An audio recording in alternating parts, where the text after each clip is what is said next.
support niyo po na para makalibre po tayo ng na ating ituloy ko lang. Kasi pagka in-offer mo ngayon ang business sa tao, ayaw nila, busy, tatanggihan ka po nila pagka in-offer mo ang business. Samantalang gabi-gabi naman sila nag-pray o araw-araw nag-pray na Lord, sana mabago yung buhay namin. Pero may mga opportunity na dumadating, tinatanggihan naman po nila. Kasi hindi pwedeng gumamit ang Panginoon na iniisip nila himala yung darating na yung darating sa buhay lagi ng tao. Kasi sa ako naniniwala po ako pagdating sa Panginoon, walang himala.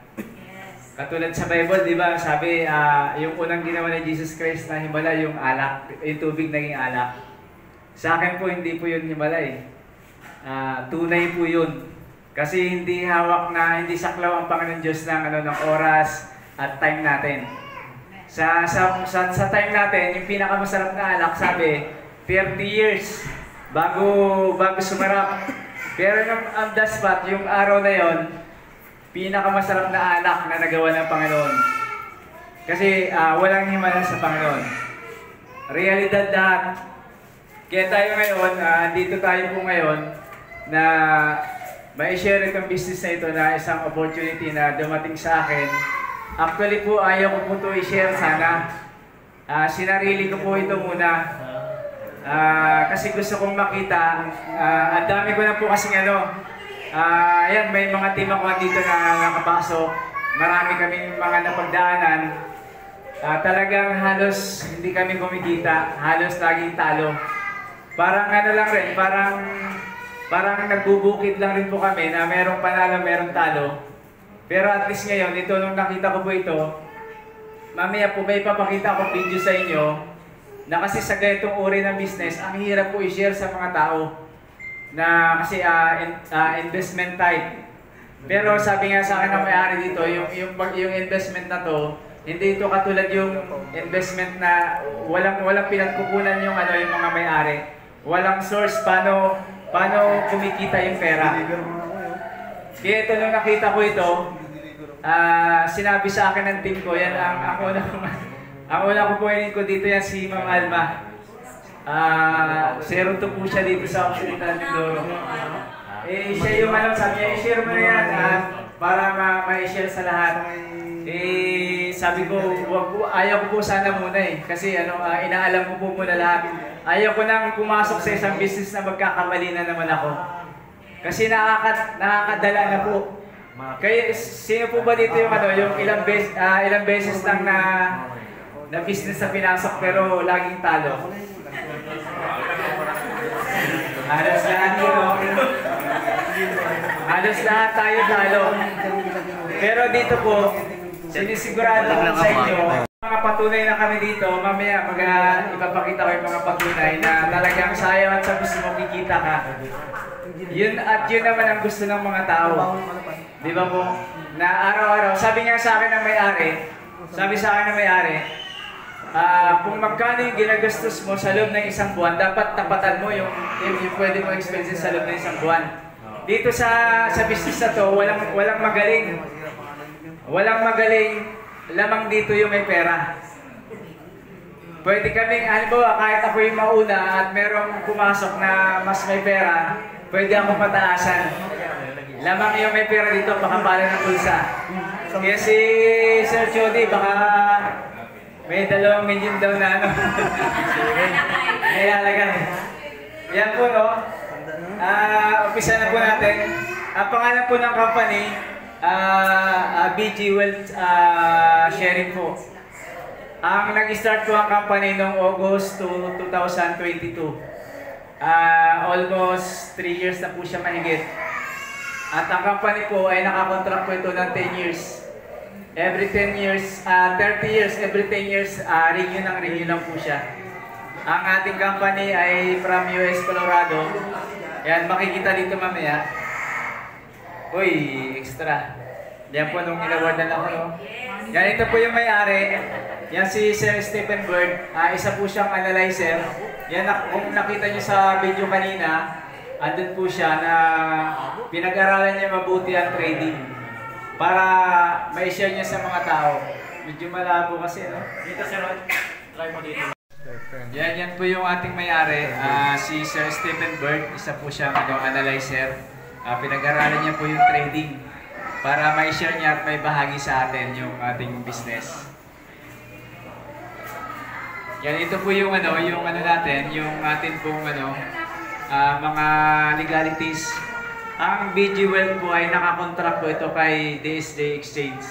Si DSJ Exchange po, ang ano niya po kasi, mga crypto, mga Bitcoin, Ethereum, sila yung naghahawak. Ako actually nung nakaraan, bumabiyahe ako. Sabi ko bakit naging yung mga trading? Kasi iniisip ko, ito yung halos ginagamit ng mga malalaking industry na lalo pagdating sa money market. Kasi hindi sila pwede magpadala ng mga malalaking pera sa mga account. Kasi kapag meron kang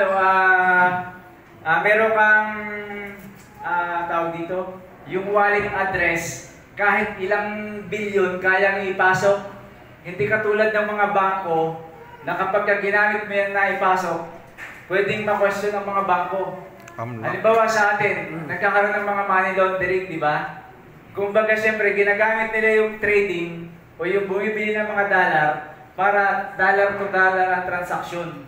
At saka hindi yan nakikita ng mga ng maraming government kasi dollar yung ginagamit nila. Kumbaga may mga wallet address. Yan, nandito rin po yung mga yan mamaya ipapakita ko po yung yung video na talagang hindi ka matatakot mag-share dito sa dahil merong nag-search na taga-Canada kung talagang legit si BG. Sinearch niya sa website ng government ng USA yung ating mga documents. Kaya nung nakita ko yun, mas lalong lumakas yung loob ko. Kasi ang hirap po mag-share ng isang business na lalo ng pagpera-pera. Ang hirap mag-share na hindi maniniwala ang mga tao. Kaya ako nga sabi ko, pag hindi ka kumita ng 2 buwan, ibabalik ko yung pera mo eh. Yun yung laban ko eh. Kasi alam ko na talagang kikita ang tao. At saka nakaka-chat ko araw-araw yung may-ari. Kaya yung sa mga member po, i-chat niyo po si Sir Stephen, yun po yung gusto nila. I-chat niyo po sila, si Ma'am Elena at saka si Sir Stephen. Para at least maramdaman nila na kasi merong mga iba dito na pumapasok, gusto lang kumita po ba, na wala silang ginagawa, yung at least may chat pa lang po sila. Yung may guide ka po nila. Po tayo. Yan lahat po yan. Yan dito po sa BG. May po doon.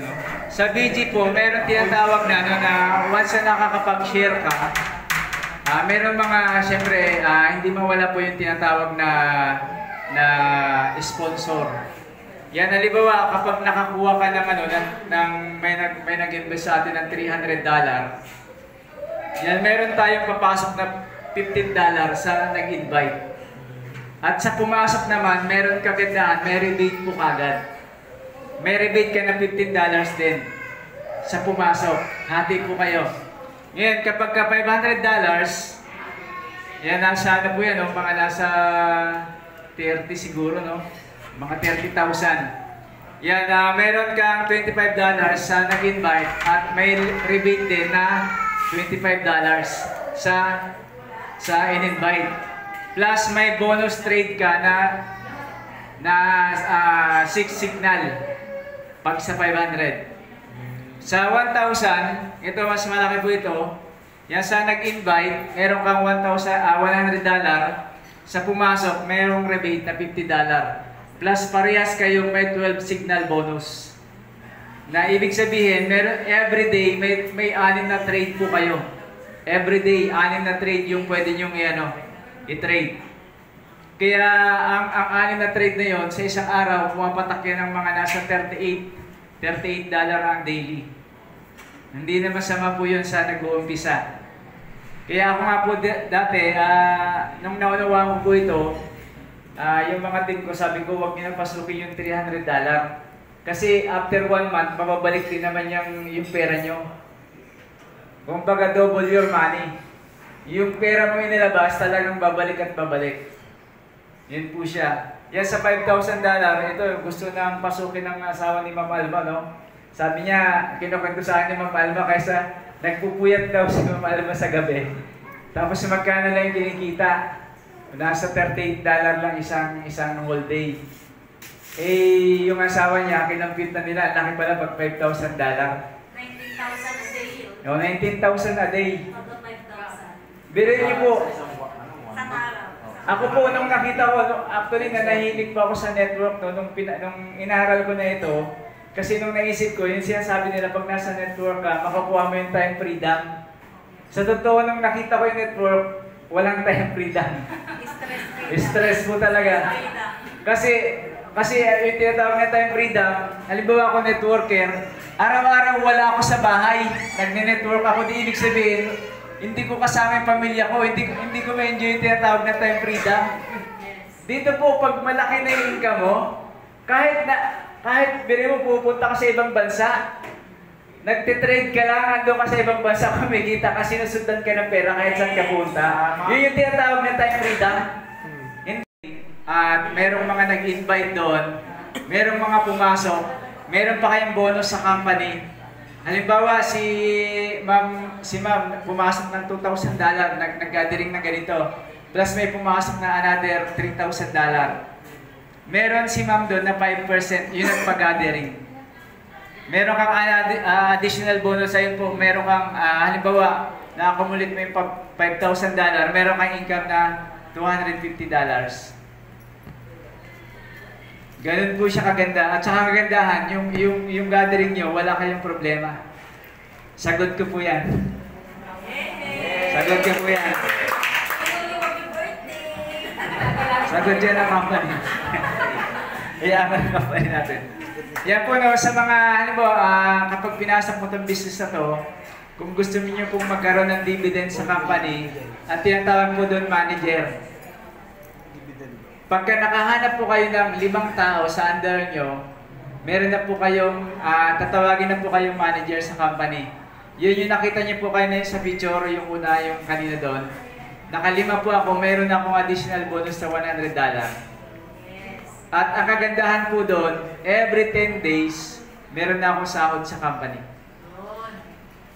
Kahit maliit po yun, okay na po yun, $30 every 10 days. Pangbayad-bayad na rin ang kuryente. Eh yung 5 tao, ang dali lang po. Ang daming 5 tao. Ang daming 5 tao nakakilala nyo. Tingnan nyo po.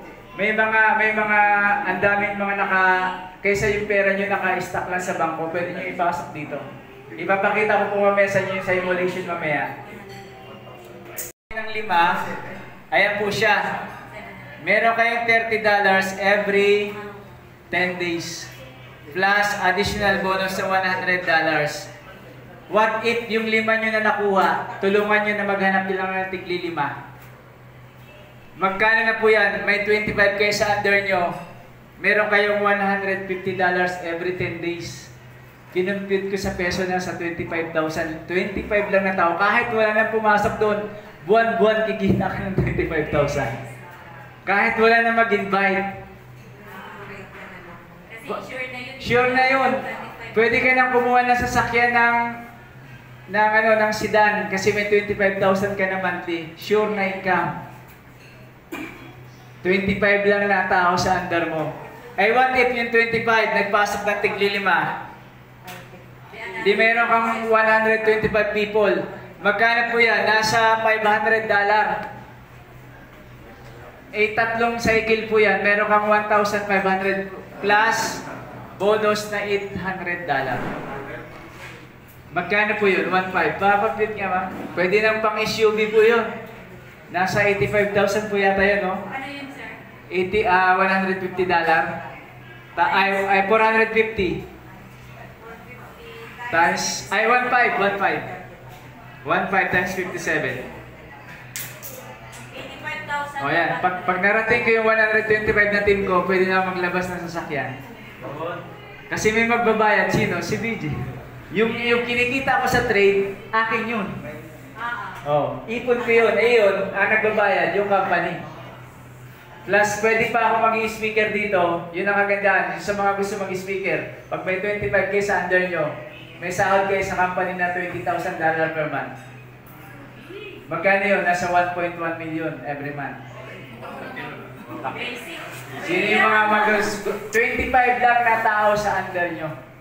Under na 25 na katao, nagbunga sila ng tagli-5. Yes, Ah, nagpunga. or ano? 5 lang ka, Derek. Direct and direct. 5 basta may 5 ka, Derek. Okay, so 25 katao, kailangan bumunga rin sila ng tagli-5. Yes po. You are speaker na. Yes. Ang sahod niyo po 1.2. $20,000 per month. $20,000 per month, speaker ka po doon. Yes. Tapos nagot na po ng company lahat itong speaker. Yes.